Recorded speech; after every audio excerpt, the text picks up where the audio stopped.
and then we'll wrap up. But we have the usual sort of trinkets and stuff here, and we look like a man with each one of these, so I'm going to give it to you later. But and then we'll take a few more comments.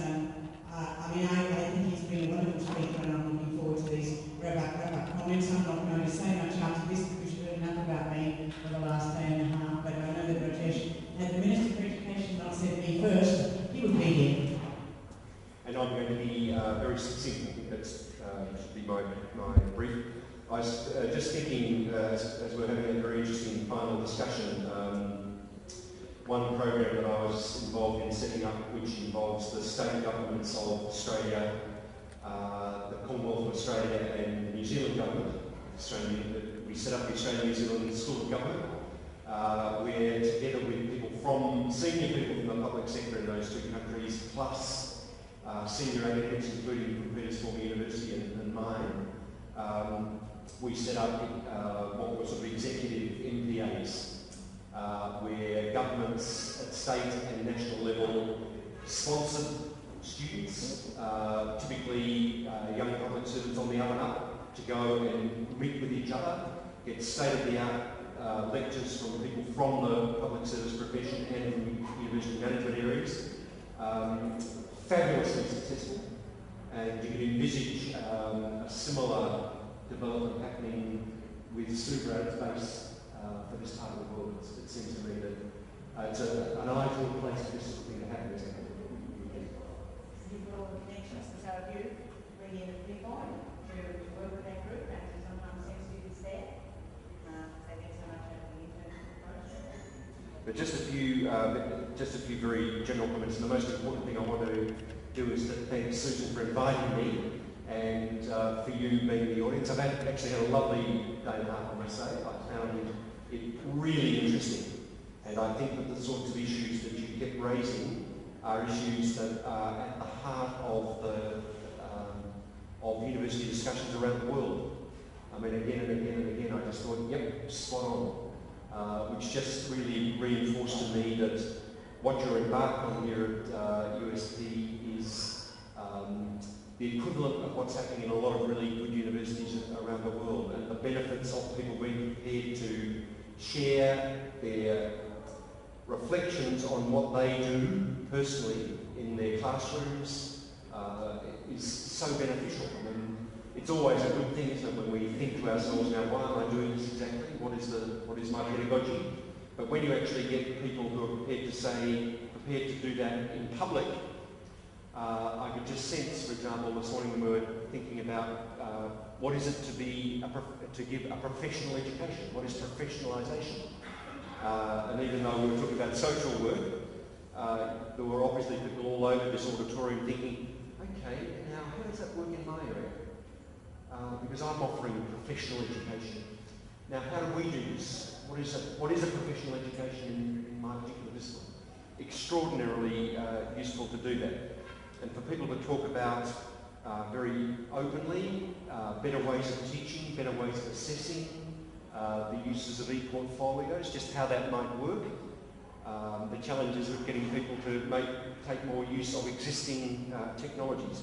All of those things, I think, are quite courageous for people to do, to go up in front of their peers and say, look, this is what I do. I'm hoping there are some interesting thoughts and questions of me. Particularly important, I felt, were a number of papers that were effectively around community, whether it was, I think, we talked about communities in practice this morning, or learning communities, because as I tried to reinforce yesterday, the crucial dimension to students looking back on their time at USP and thinking, how good was my education? How good is USP? The critical dimension is whether they feel, looking back, I was part of a group of people which was committed to learning. With my teachers and my peers, we were a group with a sense of purpose. It was an educationally focused group. We had a wonderful time along the way, but I was part of a community of learners. And that is the single most important thing, and I compliment you on the way in which, I mean, so many of the papers in one way or another were around that. How do we actually that a little better. How do we avoid attrition?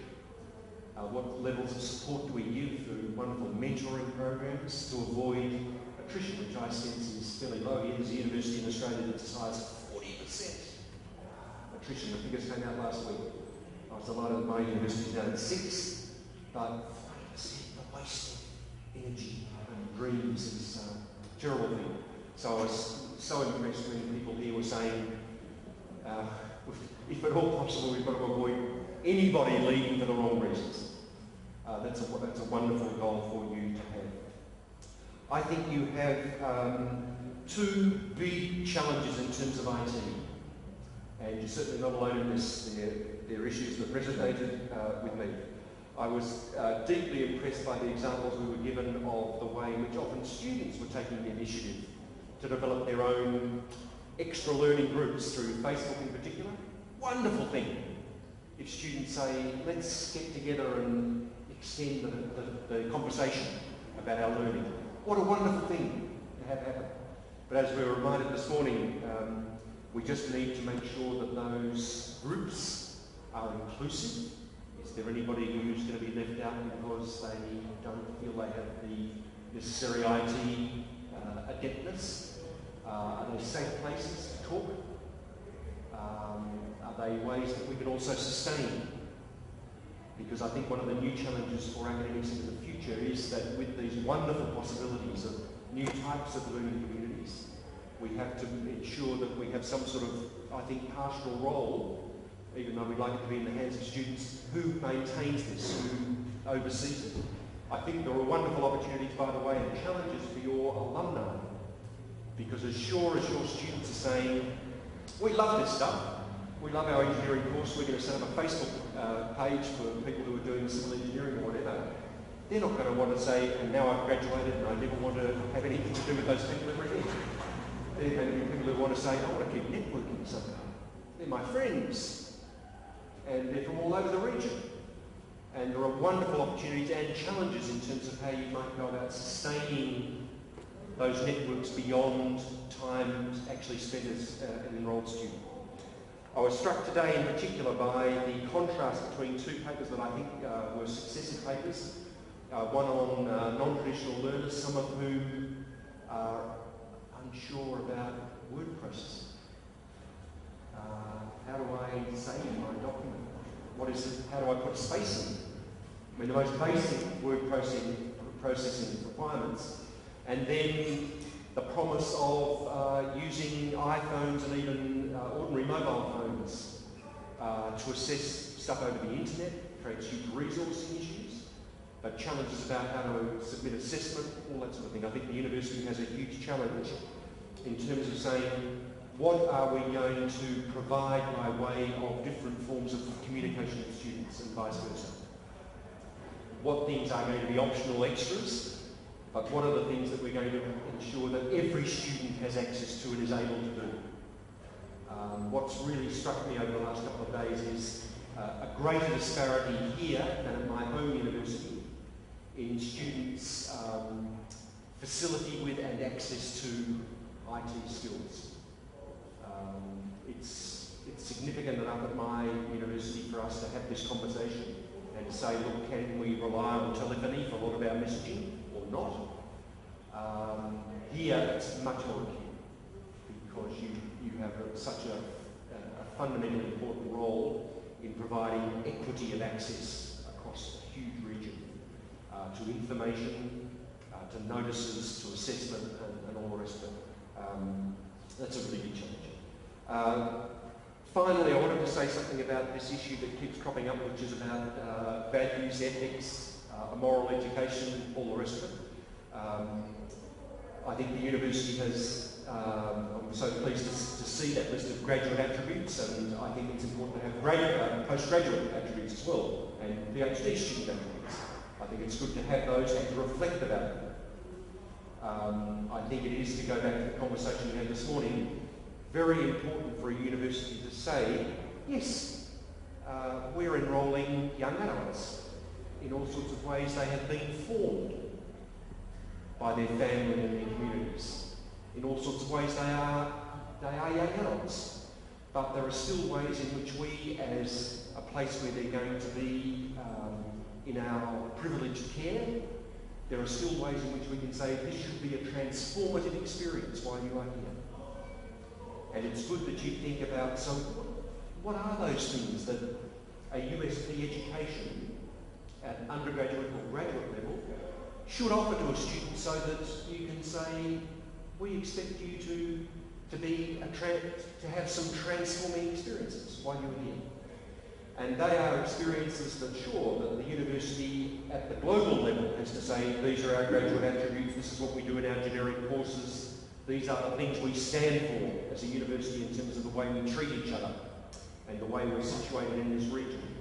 But the point I wanted to make yesterday, and I tried again to make today, is that every one of us in our classrooms all of the time represents a certain type of engagement with the wider world. And it's difficult for us to remember, but believe you me, this is the way students see us.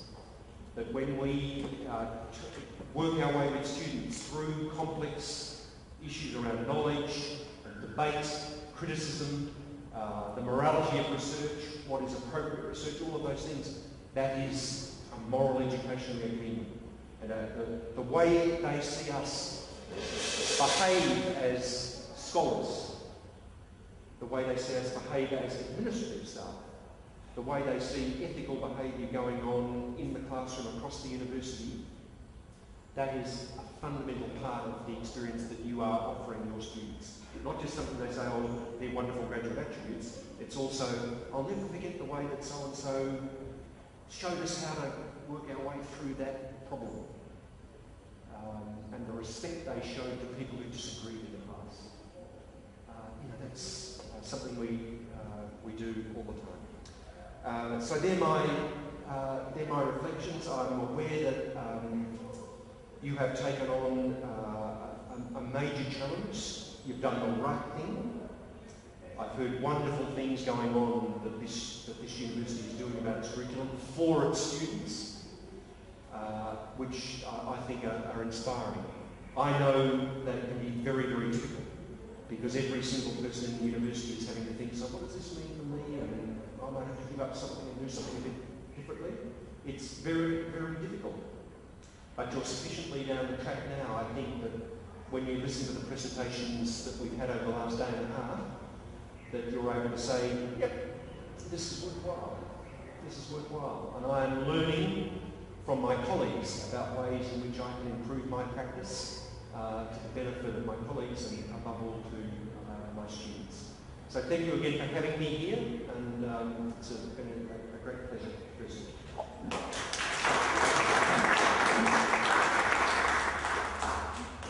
Thank you. Thank you, Peter. I think It was our great pleasure to have you here and to have you present what was a very, as I said yesterday, very thought-provoking, very timely for us. I think we really appreciated, I know I did, that you took the trouble to integrate our strategic plan and STAR and other things in what we were talking about, so that it was very real for us. I think your experience of leading probably the biggest transformation in Australian higher education, certainly in a pretty compressed time frame, and the most successful one, is very valuable for us, even though it was driven by different things. And Melbourne is not USP, but there are many things to learn about how we can manage change and how we take on the big issues and confront the consequences in the interest of student success. So I'm very pleased that you were able to join us. I want to thank all of those speakers, some of whom are still in the room. I want to thank again our second winner of the VC's Award for Excellence in Teaching, Dr. Rajni Chan, who's also been here the whole time. So that's good. That's all good. I encourage people to look at when we put it online, to refresh your memory and follow up with some of the speakers. If you have any more questions, get into an email, or I know that's really old-fashioned technology, but I still use it, conversation. I think that would be very useful. I have something small for you. We have a truckload of paper just in case you need more excess baggage, but we also have this thing, I think a man without a tie needs one.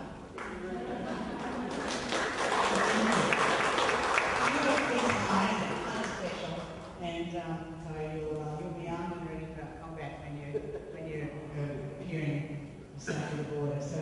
very much. I won't keep you any longer. It's Friday afternoon. So, thank you very much.